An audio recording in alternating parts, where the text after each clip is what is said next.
Hello again everybody, good morning, good afternoon, good evening to all of you. This is Vettros again, bringing you another build from the PTR Necromancer beta.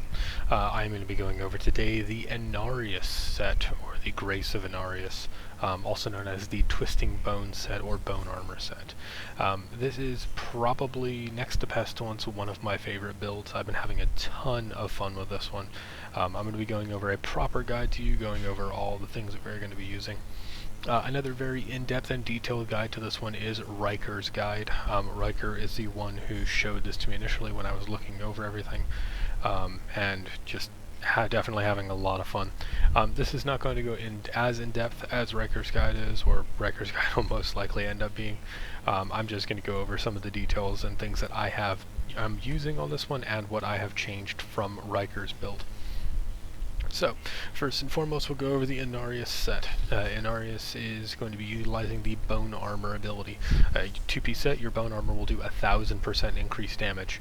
4-piece set is going to be Bone Armor will grant an additional 2% damage reduction per per unit hit. So anything that you're hitting will cause you additional 2% damage reduction. I believe this stacks up to 50%. Don't quote me on that one. Lastly, the last one on here is going to be Bone Armor. Whenever you activate it, will cause a swirling tornado of bone around you, dealing 750% weapon damage and increasing the damage to anyone around the Necromancer by 2,750. So if something is standing nearby you, it takes additional damage. The nice thing about this is it does utilize with a lot of different things. Number one, the Bone Armor. My personal version of this build, I'm using a poison style set, so everything I have tries to have as much poison amplification damage on it as possible. For this in particular, the items that we're going to be using apart from the set, again, I'm still using Chromes. I just honestly have not found anything that's better than Chromes right now for my playstyle. I would love to find other ones that are a lot better. Please ignore the squawking in the background from a bird. We're going to be using Wisdom of Kalan, additional increased Bone Armor stacks. It just makes it so our shit takes more damage and we take less. We're also going to be using Pain Enhancer inside there because of something very specific that I'll be going over in a moment. Bulkatho's Wedding Band, again, this is debatable. I just like Bulkatho's. I also have the Wreath of Lightning inside there. Again, I'll go over that in a moment. And lastly, we have the Chrisman Sentence. I just don't have a version of this with a socket inside of it. This one is a good roll, though. Give me the 99% damage when anything is hit around me with a slowing ability, and if it's hit with any kind of a stun or anything along those lines, it also takes triple the effect, which is pretty awesome with this build. Along with this, we are going to be using Grim Scythe with Cursed Scythe. Reason for that is going to be your Trangle's Corroded Fang. Cursed Scythe has a 100% chance to apply a curse, and the curse will deal initial 100 and X amount of damage to your opponent.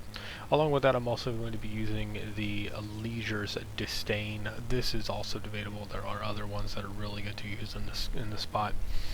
Grim Scythe also does an additional 10% damage and restores essence beyond that point, which is kind of nice. Along with that, I'm also using Nayur's Black Death. Each different poison skill that you use increases damage of your poison ability by 65% for 15 seconds. There is also another one that you can utilize with that. This, I believe, is the one that Riker's currently using. Your secondary abilities have a 300% additional damage while Bone Armor is activated. This is also extremely powerful inside of here, so it's kind of up to you which one you prefer. Alongside of that, we are also going to be using Grasp of Death. When an exploded corpse damages at least one enemy, your corpse explosion deals 100% increased damage for 6 seconds, stacking up to 5 times. So 500% additional damage for everyone hit by corpse explosion, which you can kind of tell what we're going to be using here. Cursed Scythe, Bone Armor with Dislocation. Enemies will also have it stunned for 2 seconds. This plays really well nice into Chrisman's, means they just take 3 times as much damage.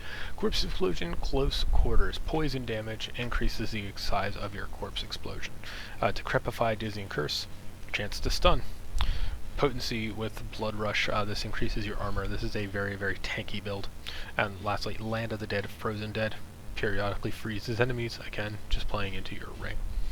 Along with that, we are going to be using Spreading Malediction, Malediction,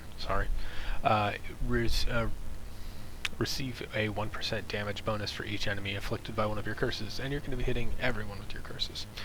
Final service, this is just your oh shit button, or your oh shit passive. I use it, I like it. Standalone, 100% increased additional armor reduced by 10% for a minion. We're not using any minions at all in this build. Lastly, Rigor Mortis poison abilities also have a chance of slowing enemies by 30%, so your Corpse Explosion will also cause the slowing, which will increase the amount of damage from Chrisbans as well. Riker has a little bit of a different version of this build. Instead of using Corpse Explosion, he's using a Corpse Lance, I believe with either, I think it's Visceral Impact if I'm not mistaken. I could be wrong on that one. He also has a little bit of a different setup when it comes to this build that works extremely well for his playstyle and maximizes the amount of survivability and damage you can do at the same time. I just tend to have a lot of fun with this build. So here we go. This is going to be a T6 run, as we always do. This is just kind of showing off the power leveling capabilities inside of here. I might end up doing a build for the Rothma's build as well, though I am not a fan of Rothma's in its current iteration. It is very buggy. And I believe Blizzard is having to do a little bit of fixing on it just because of some issues that it was having and basically causing people to be invincible. So I'm pretty sure it's getting changed here in either the not so distant future if it hasn't already been. So there's a reason we use Pain Enhancer and Wreath of Lightning in this build. There are extreme specifics to this that utilizes with the Inarius set and the way that something is described inside the Inarius set. So normally with Blizzard they will specifically state that something is going to have increased amount of damage due to a specific ability or with a specific ability. Inarius' set, on the other hand, states from the Necromancer in one of its iterations. What that basically means is that anything that your Necromancer is hitting with, whether it be intentional or unintentional, makes it take increased damage. This can be really exploited very heavily. Riker uses Tyranny or Mirane, which is a smiting ring. Enemies around you occasionally will be smited for X amount of damage, and it's normally a very high percent. That, alongside of the fact that everything around you is going to be taking increased amounts of damage due to anything. You can kind of see here I'm not even really having to do anything. This build is just kind of melting through everything, dealing millions of damage just with my my unmaxed out Wreath of Lightning. It's basically a personal conduit shrine at this point, and that's what it feels like. But yeah, this is essentially the build. I'm kind of just able to run through here and do whatever the hell I please. If I actually hit my bone armor, shit will die even faster. This is literally me just walking around using my scythe. And that's pretty much the build.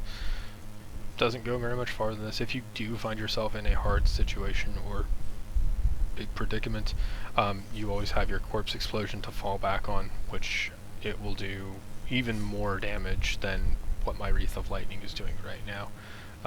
As you can kind of see there, just multi-millions of just free damage, and it doesn't really cost anything either way.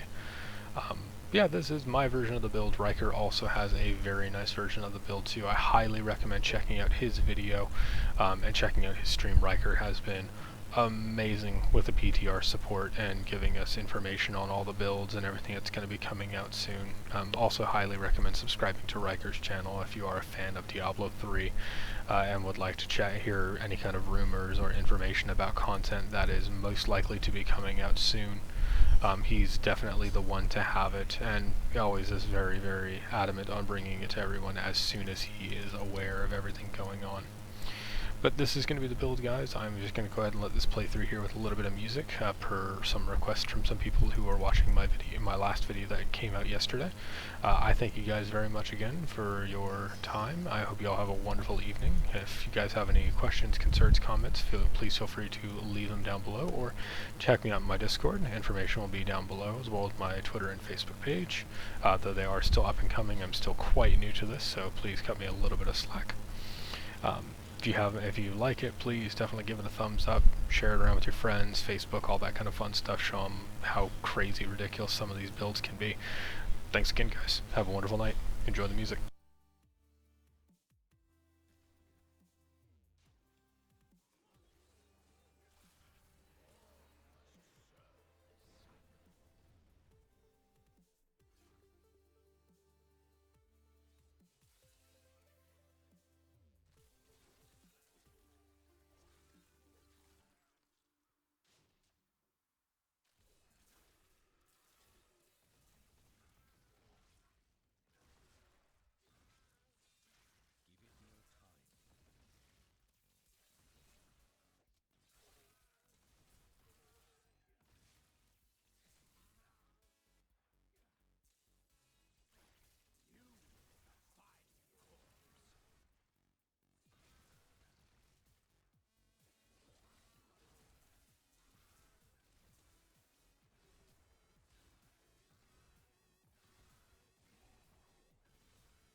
Thanks again, everybody, for watching the video. I know that one was a lot faster than the other ones have been. Have a great night.